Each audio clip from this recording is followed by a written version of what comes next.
So I have a confession to make.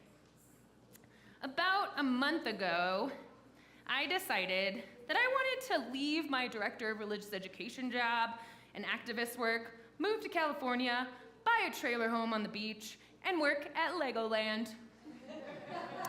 I was seriously online looking at mobile homes by the beach. I was looking at chef jobs for my partner, Chris, at Legoland, and I was also looking at an educational assistant job for myself at Legoland. I thought about preparing my resume in order to send, but I didn't. Instead, I slept on this idea because in that moment, I had the self-awareness that I was trying to escape from something that was uncomfortable for me. Or maybe it wasn't self-awareness at all, but exhaustion from planning out an alternate future, and I really just needed sleep. So, yes, I go through my own share of depressing days and days filled with anger. Days where I just want to give up on the world and people, and yes, I plan alternate futures where the grass is always greener, or in my case, where the beach is always warmer. So the possibilities seem endless when I enter into my world of imagining another future for myself. Luckily, I have found that while doing this religious education work in a UU church, I plan less alternate futures for myself than when I was working other jobs. For example, when I was working as a hospital chaplain for a year, I would plan alternate futures for myself every day. And I'm sure that a lot of us have days where we seek an alternate future path or universe to dwell in. If you don't have these days, please talk to me after the service. I want to know your secret. So how many of you today can empathize with me on having days where you just want to escape it all for a new possibility? Yeah, I see lots of hands. Okay. So what brings you back into reality would be my question for you. What possibilities can you bring back with you from your daydream of escapism and actually embody in the here and now? I'll say it one more time. If you are a person who sometimes daydreams about escaping it all, what are the exciting possibilities that you can bring back from your daydream to change your reality in the here and now? Could it be the possibility and reality of a new hobby or adventure? Could it be the possibility and reality of saying no to some things and yes to other things? Could it be the possibility and reality of speaking your truth? Could it be the possibility and reality of living your life less fearful of conflict? Could it be the possibility and reality of accepting a new health diagnosis and relying on support networks for strength? Could it be the possibility and reality of supporting a person in your life with a new health diagnosis? Could it be the possibility and reality of going back to school? Could it be the possibility and reality of being vulnerable in a new friendship? Could it be the possibility and reality of starting a new creative endeavor? Could it be the possibility and reality of embracing change in your life? Could it be the possibility and reality that, yes, a peaceful and fair world can exist, but I have to commit more of myself to the task? Could it be the possibility and reality of needing to leave an unhealthy job or relationship? I'll let you all think about those possibilities that you can see yourself bringing into your current reality, and we'll come back to them. Confession number 2. I did not really want to attend my Religious Educators National Conference this past year in the beginning of November. I signed up reluctantly, but did have a poster that I was co-presenting on lifespan curricula resources for Palestine-Israel, which kept me engaged and willing to attend. So you might be thinking, why would Tina not want to go to her Religious Educators Conference? The reason was because something uncomfortable happened at our 2017 Religious Educators Conference in Denver. Our theme for the 2017 conference was nonviolent communication. Conflict arose, however, when our two main white male keynote presenters, whose way of embodying nonviolent communication was actually very violent and harmful to people in our religious educator community. These two presenters were presenting for themselves and not for our group of religious educators. When needs in the group were voiced numerous times, those needs were not heard. When the speakers used offensive examples in their keynote time, people walked out. When the speakers assumed that everyone in the room had equal access to resources, there were voices educating the speakers that what they said was actually not true. These speakers were then fired, and we as a group of religious educators were left to process what had just happened. Some needed healing. Some needed safe space with just their colleagues of color. Some white colleagues, including myself, needed other white colleagues to educate us on what just had happened. And some people needed to be heard by our liberal religious educator board of directors. I will admit that as a cisgender female, white female, I was a little lost and clueless in regards to the harm that was being done to my collegial peers. But once I learned that some of my colleagues had been harmed by the actions and words of our speakers, the veil of naivete was lifted. This veil continues to be lifted throughout our UUA denomination as we have voted at past General Assemblies to examine and embody the possibilities of how we rid our institutions and systems of racism that still exists. So, having had the experience of being uncomfortable at my last Religious Educators Conference, I was not sure what to expect at this year's conference. However, I was pleasantly surprised. I was surprised when I found out that I wasn't alone in my questioning whether or not our UUA denomination and membership, including myself, could embody new possibilities and new ways of being together while breaking down our own internal systems of oppression. I wasn't alone in questioning how, if we UUs can't even put our principles into action, then can we as humans really even do this work on a larger national and global scale? I was pleasantly surprised by feeling more connected than I ever had with different groups of my colleagues who were also struggling with tearing down the characteristics of institutional and systemic racism, also known as white supremacy culture. Characteristics like fear of conflict, individualism over collectivism, sense of urgency, and many of the other characteristics on the slide up there. I definitely still struggle with a lot of these characteristics, and I'm working on them. So I was pleasantly surprised to be also included in a group of my colleagues where we were able to experience the healing and restorative power of profound silliness. Next slide.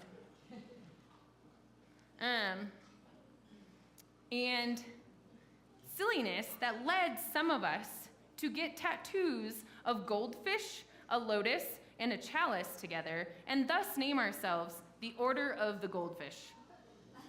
I'll let you all guess which tattoo up there is mine.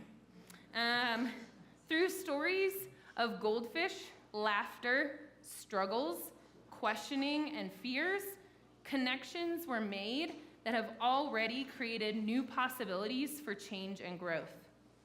One of these possibilities was planned out by this group of silly colleagues and embodied by our whole conference. During the same evening that some of us had gotten tattoos, our group of colleagues noticed that Ted Cruz's bus was parked outside of our conference hotel in Houston, Texas. The election night, November 6th, was the day after our conference ended, and so we did some searching online and found out that Ted Cruz was to have his election party in the hotel where we were staying. our group of colleagues decided to plan a die-in protest the next morning in the lobby of the hotel and get the whole liberal religious education conference on board with what we were doing. We distributed these flyers, next slide, at breakfast. And what it says is, a campaign bus belonging to Ted Cruz, Republican senator of Texas, has been parked outside of our hotel and all signs point to him staying here. Called to respond to attacks on the rights of Texans and all Americans, a group of Laredans, that's our professional organization, asked you to join at the die-in in the lobby at 9 a.m.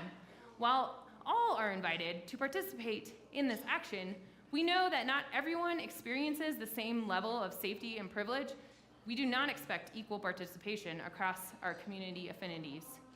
So meet in the ballroom for morning song at 8:45. We leave at 9. Take a sign displaying the rights and freedoms killed by Ted Cruz since he took office in 2013. Find a place in the main lobby, lie down with your sign on your chest, and remain still and quiet until the action is over. Our primary goal with this action is to display in a public and disruptive way the harm caused by Ted Cruz and his political allies, not to inconvenience the staff. So if you are participating in this action and have already checked out of your room, please see this person to donate an extra tip for the hotel cleaning and wait staff. If you have not yet checked out, we ask you to leave a tip in your room in the amount of $20 in addition to what you're already planning to leave. If we are asked by hotel management to leave the lobby before the planned end of action, we will leave immediately and return to the ballroom. And you can go to the next slide and see some pictures of this die-in. And it's hard to see some of the signs, but the rest in peace sign says, "Here lie the things most sacred killed by Ted Cruz." And some are immigrants' rights, the web of life, racial equality, healthcare, net neutrality, women's rights, LGBTQ rights, and more. So these colleague connections allowed for this literal embodiment through tattoos and direct social resistance action of new possibilities and new ways of building up our community of religious educators and even beyond out into the world. So going back to the day in December when the possibility of moving to California and working at Legoland was tempting me to escape the uncomfortable, I, of course, did discuss this plan with my partner, Chris, who then reminded me that it isn't about me and what I want, but it is about we. We. It's about we. Okay. I thought about what Chris had said and went to bed and woke up the next morning. And instead of sending my resume to Legoland, I sent a message out to all of my religious educator colleagues in our Order of the Goldfish colleague group, saying, on days where I want to quit this whole DRE ministry gig and go work at Legoland or another theme park, I remember you all, my colleagues, who are doing this resistance work out there in the world too. Hashtag, we are not alone. Even though sometimes it feels like we are, sending love to you all. You got this. We have each other's backs. And in response, I had people post similar sentiments and similar struggles. Some posted their backup plan is to be a librarian. Or some said they would definitely work at an amusement park. Some as baristas. Some posted that being a DRE was way better than working at Disney. And some posted gratitude for the post, that they really needed to hear that they weren't alone in this work on that particular day. And ask Reverend John what his backup escapist plan is. It has something to do with an ice cream and a truck. And through me posting my love to my fellow colleagues, another new possibility and idea was envisioned. One of my Order of the Goldfish colleagues posted that she would really like to see and help create free online family and youth resources for you folks. This could be drug education resources, free online OWL sexuality curriculum resources for parents and youth, online weekly or monthly check-in sessions. Really, the possibilities for free online resources seemed endless. Our thinking was that we could set up a youth resource app and a family resource app We could tap into grant money from the UUA and the Religious Educator Professional Organization. We could tap into some of the online crowdfunding resources. So if you have ideas for free resources you would like available online, please see me after the service, and I'll write your ideas down and send them to my colleague group interested in brainstorming this idea further. So today, like I said in the beginning of the service, we are embodying new possibilities. We are embodying new possibilities in the way we worship with one another today. We are embodying new possibilities in a circular and connected form. Our kids, you guys, are building new structures and new possibilities through the use of your Legos. That's very cool. And we are embodying new possibilities through the use of our 7th UU principle, respect for the interdependent web of existence of which we all are a part. So sometimes new possibilities of working at Legoland and escaping can be nice to think about, but where is the depth in an escapist possibility? No, now I want to say that I know there are people who actually do need to escape their reality, whether it is because of abuse, oppression, sexism, racism, for mental health purposes, and many other reasons. These reasons are valid, and I wouldn't even call it escaping, but survival. I need you to survive, and if you have to leave a situation to do that, I will support you. I also want to acknowledge the ancestors that give us the strength to envision new possibilities. Ancestors like we heard about Zora Neale Hurston's mother, who encouraged her kids to jump at the sun, right? Ancestors like my Nana, and this past week would have been my Nana's 90th birthday, and I must acknowledge the strength she exhibited throughout her life of immigrating to a new country and then to unexpectedly become a single parent of 2 in a foreign place after the passing of her husband.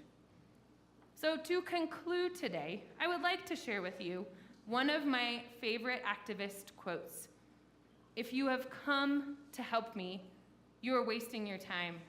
But if you have come because your liberation is bound up in mine, then let us work together. This is from Aboriginal activist groups from Queensland, Australia, during the 1970s, which was the hotbed of Black Power organizing at the time in Australia. Normally, you see this quote with the name Lilla Watson attached to it. Lilla, however, was not comfortable being credited for something that had been born out of a collective process. She said this quote is a collective belief born of a collective process and the activist groups that she was a part of. Our common humanity unites us in our struggles and in our achievements. Our liberty is bound together. This quote embodies what it means to collaborate and connect with one another for the possibility of a new future.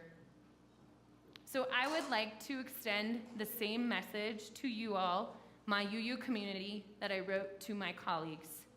On days where you want to quit the resistance work out there in the world, hashtag, you are not alone. Even though on some days it really feels like you are, you got this. We have each other's backs.